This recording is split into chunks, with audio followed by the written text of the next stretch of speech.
जय हिंद। आप सबका इस ऑनलाइन क्लास पे स्वागत है। आज अपन पढ़ने वाले हैं पाचन तंत्र के बारे में, डाइजेशन सिस्टम के बारे में। किस तरह से जो अपना खाना होता है वो किस तरह से अपन उसको लेते हैं और किस तरह से क्या क्या क्रियाएं होती है और किस तरह से वो भोजन अपना डाइजेस्ट होता है, किस तरह से वो भोजन पचता है, उसके बारे में अपन आज इस क्लास के अंदर पूरी डिटेल से पढ़ने वाले हैं। तो देखो, इसको स्टार्ट करते हैं। देखो, मानव का पाचन तंत्र, मैंने एक डायग्राम बनाया है वो आपको समझाने के लिए कि किस तरह से भोजन कहाँ मुंह से किधर किस तरह से और किधर किधर जाकर वो भोजन किस तरह से पचता है। तो देखो, ये जैसे अपन मुंह में भोजन लेंगे, उसके बाद में सीधा ये मुंह में जाएगा। मुंह में जाने के बाद उसको अपन दांतों से चबाएंगे। दांतों से चबाने के बाद में उसके अंदर जो भी अपने मुंह के अंदर उपस्थित लार ग्रंथियां हैं, वो लार ग्रंथियां लार का श्रावण करेंगे। लार का श्रावण करेंगे तो लार दो प्रकार की लार का श्रावण करती है। और कौन कौन सी होती है? तो टाइलिन होती है और दूसरी होती है लाइसोजाइम। ठीक है, ये तो टाइलिन और एक लाइसोजाइम होती है। इनके बारे में अपन अभी डिटेल से बात कर लेंगे, लेकिन अभी तो इसके बारे में ऐसे बात कर रहे हैं। ठीक है, तो देखो, जैसे मुंह में भोजन आया, उसमें से लार ग्रंथि उसमें मिल गई। दोनों लार ग्रंथियां मिलने के बाद में सीधा भोजन यहाँ पे कहाँ पे ग्रसनी में आएगा। ग्रसनी से सीधा यहाँ पे देखो, यहाँ पे आएगा। और यहाँ पे देखो, ग्रसनी के बाद में एक यहाँ पे ये क्या है? हवा की। यहाँ से जब सांस लेते हो सांस आता है, और यहाँ से ये है नीचे जो अपना खाना खाएंगे वो जाएगा। तो यहाँ पर एक ढक्कन होता है, उसको बोलते हैं एपिग्लोटिस। एपिग्लोटिस वो ढक्कन क्या कार्य करता है? जब भी अपन खाना खाते हैं तब वो जो अपन सांस लेते हैं उस सांस नली को में ढक्कन लगा देता है, ताकि वो सांस नली में अपना खाना नहीं जाए। और जब भी अपन सांस लेते हैं तो वो कहाँ, उसमें जब आहार जो नाल होती है वहां पे उसको ढक लेता है। इसका काम यही है एपिग्लोटिस का। उसके बाद में सीधा खाना आएगा कहाँ पे? ग्रसिका।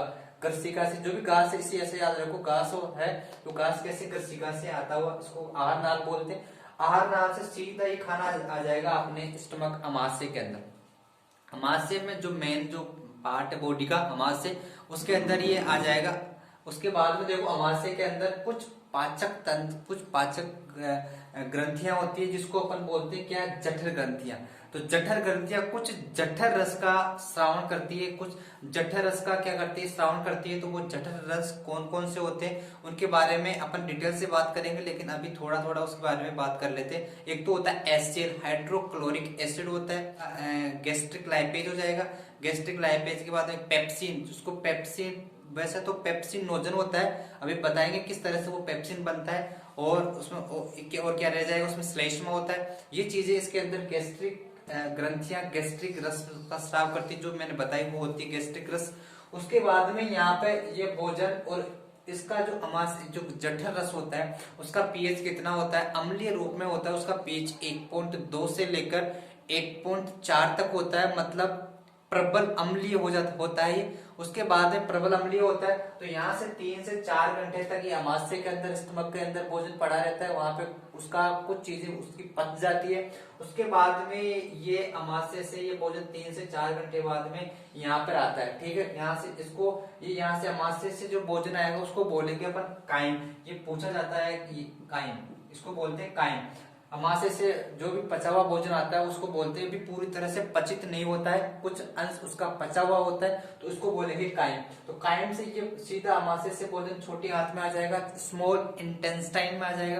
तो स्मॉल इंटेस्टाइन में आने के बाद में यहाँ पे कुछ और रस इसमें मिल जाएंगे। यहाँ से पित्ताशय से, लीवर से, लीवर में पित्ताशय होता है, पित्ताशय से कुछ रस इसमें मिलेंगे। और यहाँ से अग्नाशय से, पैनक्रियाज से भी कुछ रस यहाँ पर आके मिलेंगे। पहले यहाँ पे यकृत से पितरस आके मिलेगा।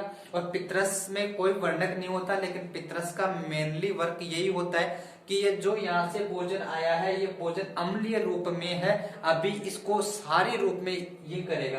कौन? पित्ताशय से पितरस आएगा जो उसको सारे रूप में बढ़ा देगा।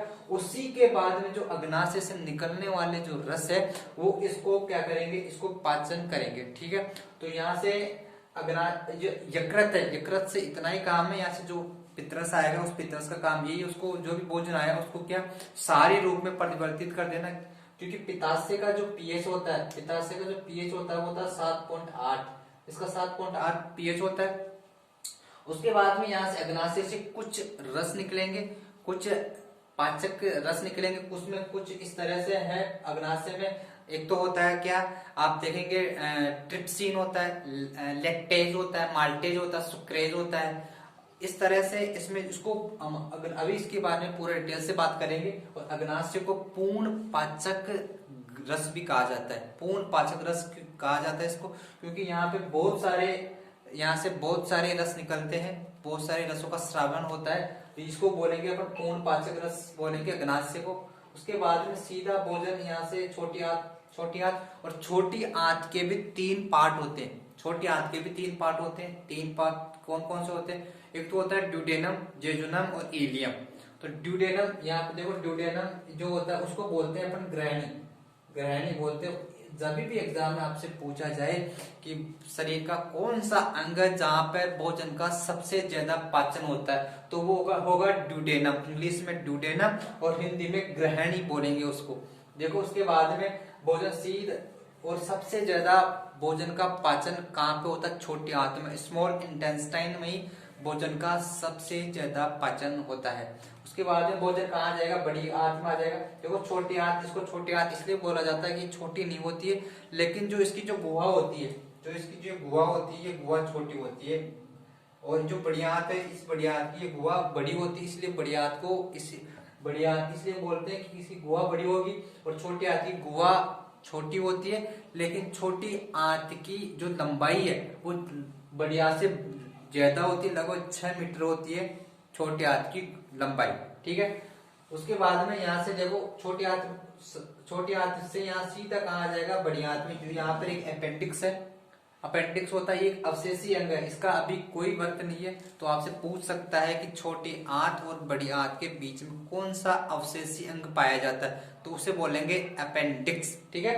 अपेंडिक्स होता है, ये अवशेषी अंग है, इसका कोई वर्क नहीं होता है। और यहाँ से देखो बड़ी आंत में आ जाएगा भोजन, और बड़ी आंत में कोई पाचन नहीं होता है, कोई पाचन नहीं होगा, कोई डाइजेशन नहीं होगा। यहाँ पर क्या होगा, जो भी चीजें पचकर आई है उनका अवशोषण कर लिया जाएगा बड़ी आंत के अंदर। उसके बाद में जो भी यहाँ पे अवशोषण हो जाएगा जिन चीजों का, तो वो तो अवशोषित हो जाएंगे। उसके बाद में सीधा कहाँ चला जाएगा, जो भी रह गया, जो भी अनपचा या फिर जो भी चीजें रह गई, वो कहाँ पे आ जाएंगी, मलाशय के अंदर आ जाएंगी, रेक्टम में आ जाएंगी। उसके बाद में ये रेक्टम से ये गुद्दा के द्वारा अपने शरीर से बाहर निकल जाएगी।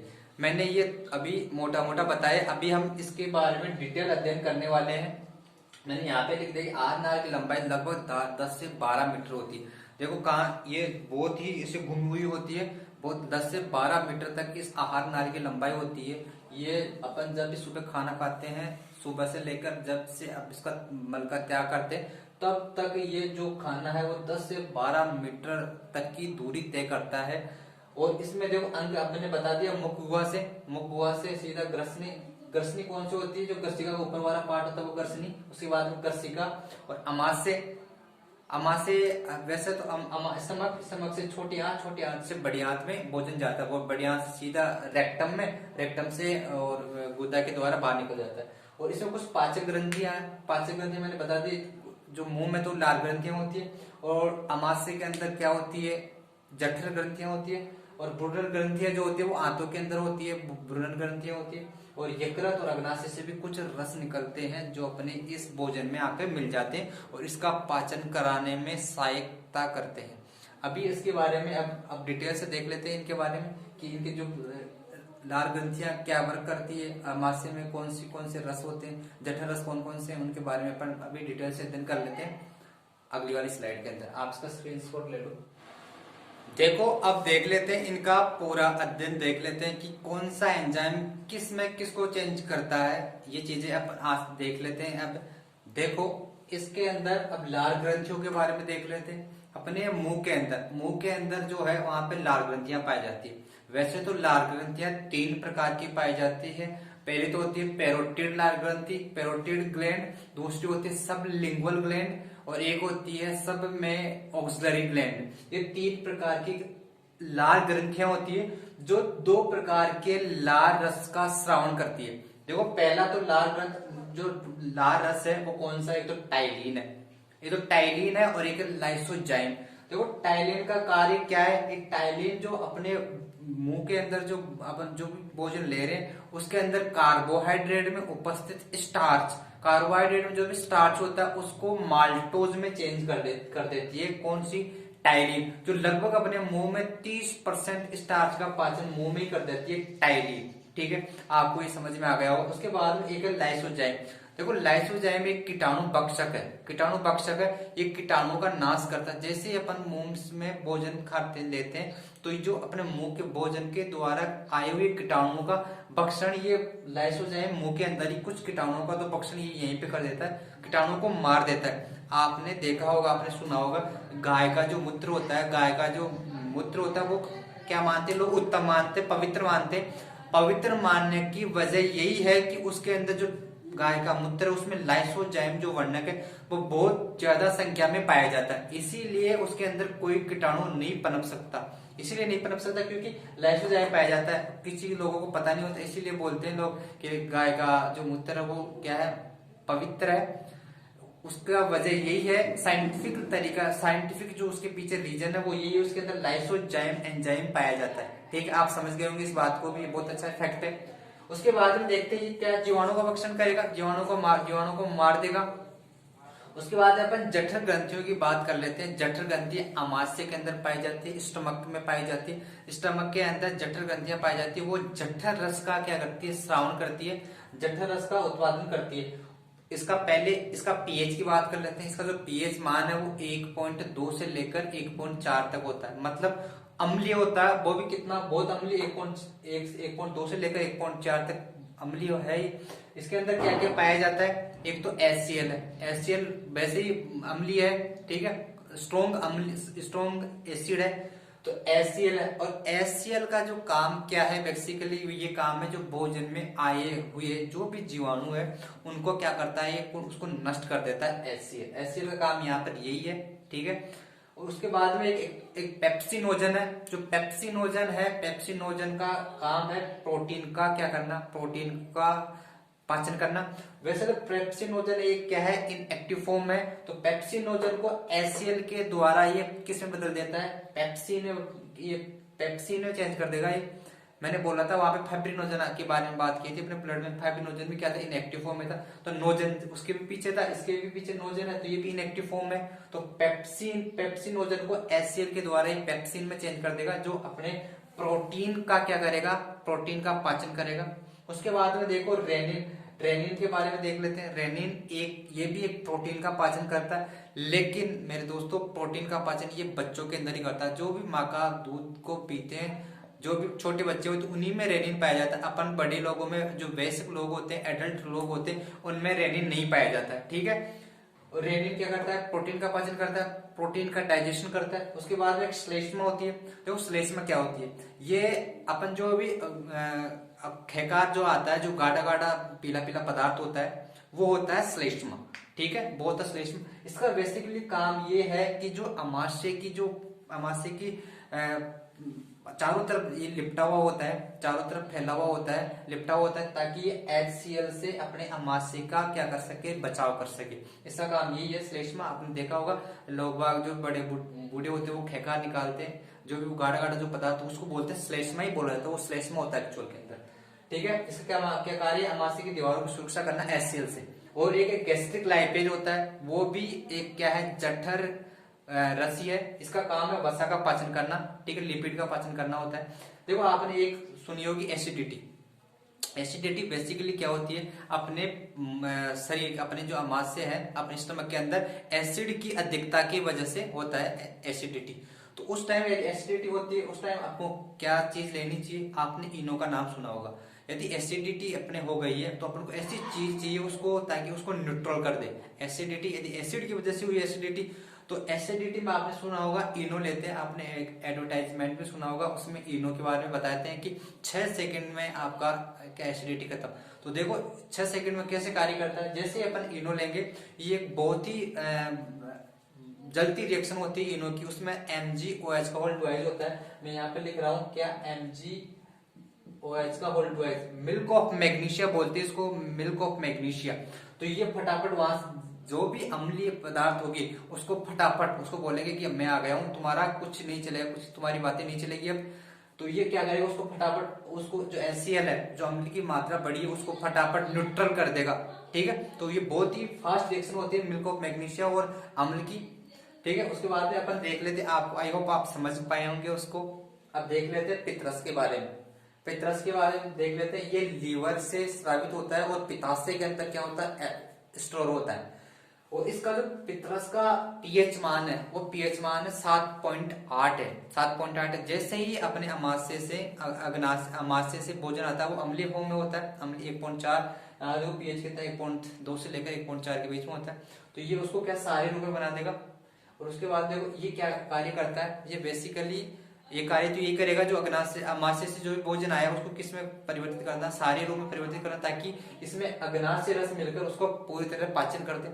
और उसके बाद में इसका काम ये भी है, जो वसा का पायशीकरण या इमल्सीकरण भी करता है। देखो पायशीकरण या इमल्सीकरण क्या होता है, बेसिकली पायशीकरण और इमल्सीकरण होता है वसा के छोटे छोटे अणुओं में, वसा को छोटे छोटे अणुओं में तोड़ना, पायशीकरण या इमल्सीकरण कहलाता है। और यहाँ पे क्या होता है, यहाँ पे आप लीवर के, अपन उस बातों को लीवर में पढ़ेंगे। लीवर में वसा का क्या होता है, एब्जॉर्प्शन भी होता है, वो अपन लीवर में अपन इसके बारे में पूरी डिटेल से पढ़ लेंगे। देखो उसके बाद में अपन पढ़ लेते हैं जो भी अग्नाशय से जो पैनक्रियाज से जो भी रस निकलते हैं उसके बारे में पढ़ लेते हैं, क्योंकि इस रस को बोला जाता है पूरी तरह से पाचन, मतलब पूर्णतः पाचित रस बोला जाता है। यहाँ पे पूरे भोजन का पाचन यहाँ पे हो जाता है। इस रस में इतना स्ट्रॉन्ग होता है, ये पूरी तरह से भोजन को क्या कर देता है, डाइजेस्ट कर देता है। देखो इसके अंदर बहुत सारी चीजें पाई जाती है। कौन कौन सी चीजें इसमें पाई जाती है, एक तो लाइपेज पाया जाता है।